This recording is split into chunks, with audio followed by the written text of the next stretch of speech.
आज दुनिया international millet year मना रही है। भारत में मिलेट्स के अनेक प्रकार हैं, अनेक नाम हैं। आज जब मिलेट्स घर घर में पहुंच रहा है, पूरी दुनिया में पॉपुलर हो रहा है, तो उसका सर्वाधिक लाभ भारत के छोटे किसानों के नसीब में है। अब इस सुपर फूड को श्री अन्न की नई पहचान दी गई। नमस्कार दोस्तों, अप्रैल 2018 हमारा भारत पूरे विश्व में एक मेजर इकोनॉमी के रूप में उभर रहा था। भारत की इकोनॉमी काफी तेजी से ग्रो हो रही थी। एक तरफ इकोनॉमी तो काफी अच्छी ग्रो हो रही थी, पर हमारे देश की हेल्थ प्रॉब्लम्स भी काफी तेजी से बढ़ रही थी। डायबिटीज, ओबेसिटी, हाइपरटेंशन और हार्ट प्रॉब्लम्स तो मानो जैसे हर घर का हिस्सा बन गई हो। इसी दौरान सरकार द्वारा रिसर्च करवाई गई, जिसने पाया कि हमारे हेल्थ प्रॉब्लम्स के काफी रीजंस हैं, जैसे कि हमारे poor eating habits, lack of exercise, poor sleeping pattern, mental stress, depression etcetera. But इन सब में से एक फैक्टर जो सबसे ज्यादा अफेक्ट कर रहा है वो है हमारी पुअर डाइट। हमारे देश के बेसिक डाइट को ठीक करने के इरादे से सरकार ने 2018 में एक नोटिफिकेशन रिलीज की। सरकार ने दावा किया कि मिलेट्स न्यूट्रिएंट से भरपूर है और ये डायबिटीज, हाई ब्लड प्रेशर और दूसरी हेल्थ प्रॉब्लम से लड़ने की पूरी शक्ति रखते हैं। लोगों को बेहतर ढंग से समझने में मदद करने के लिए सरकार ने मोटे अनाज यानी कि मिलेट्स का नामकरण बदलकर पोषक अनाज यानी कि न्यूट्रीसीरियस कर दिया। भारत के कहने पर ही यूनाइटेड नेशन जनरल असेंबली ने साल 2023 को इंटरनेशनल ईयर ऑफ मिलेट्स घोषित किया और दिसंबर 6, 2022 को फूड एग्रीकल्चर ऑर्गेनाइजेशन ने इंटरनेशनल ईयर ऑफ मिलेट्स की ओपनिंग सेरेमनी मनाई। आइए सबसे पहले जानते हैं कि आखिर मिलेट्स होते क्या हैं। मिलेट्स एक सामूहिक शब्द है जो कई छोटे बीज वाली सालाना घासों को कहा जाता है, जिनकी खेती अनाज फसलों के रूप में की जाती है।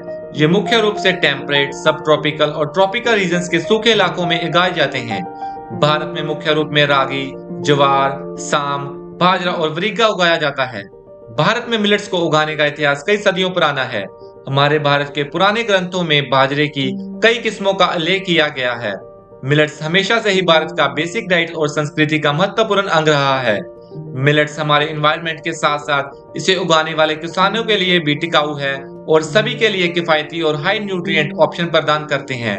भारत श्री अन्न का सबसे बड़ा उत्पादक है, जिसे दुनिया में मिलेट्स भी कहा जाता है। पूरी दुनिया की बढ़ रही खाने की डिमांड्स को मिलेट्स काफी अच्छी तरह से पूरा कर सकते हैं।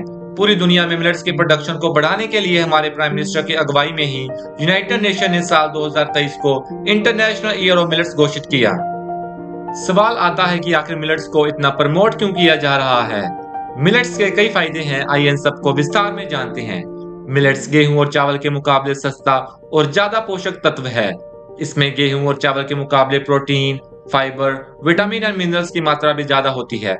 कैल्शियम एंड मैग्नीशियम की मात्रा भी मिलेट्स में काफी पाई जाती है। हमारे देश में बच्चे और महिलाओं में अनीमिया यानी कि खून की कमी बहुत कॉमन है। मिलेट्स इसे भी दूर करने में काफी सक्षम है।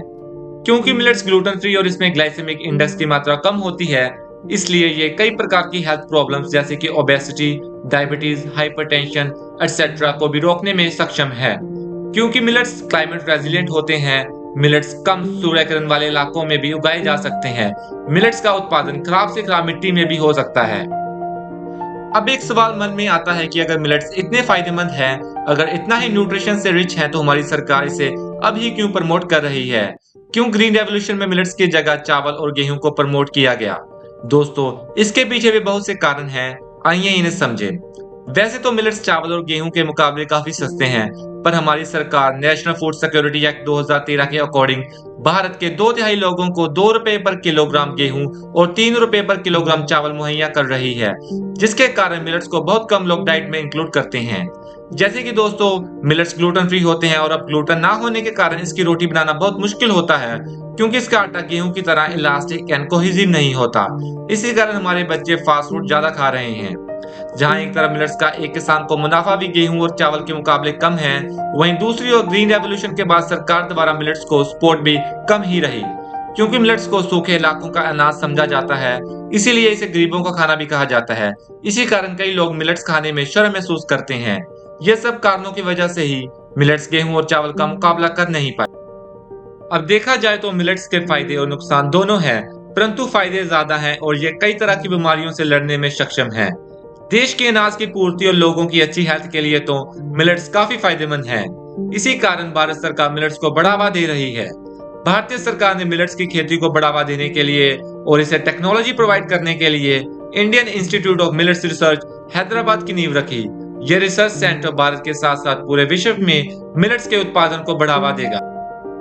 भारत के प्राइम मिनिस्टर श्री नरेंद्र मोदी ने पहली ग्लोबल मिलेट श्री अन्ना कॉन्फ्रेंस एग्जीबिशन और बायर सेलर मीट को बिठाया। इस ग्लोबल इवेंट में अलग अलग एग्रीकल्चर मिनिस्ट्रीज के delegates, international organisations, scientist, national और इंटरनेशनल न्यूट्रिशन शेफ्स ने हिस्सा लिया। हमारा मानना है कि इंटरनेशनल ईयर ऑफ मिलेट्स 2023 हमारे देश के किसानों के लिए नया दरवेश खोलेगा।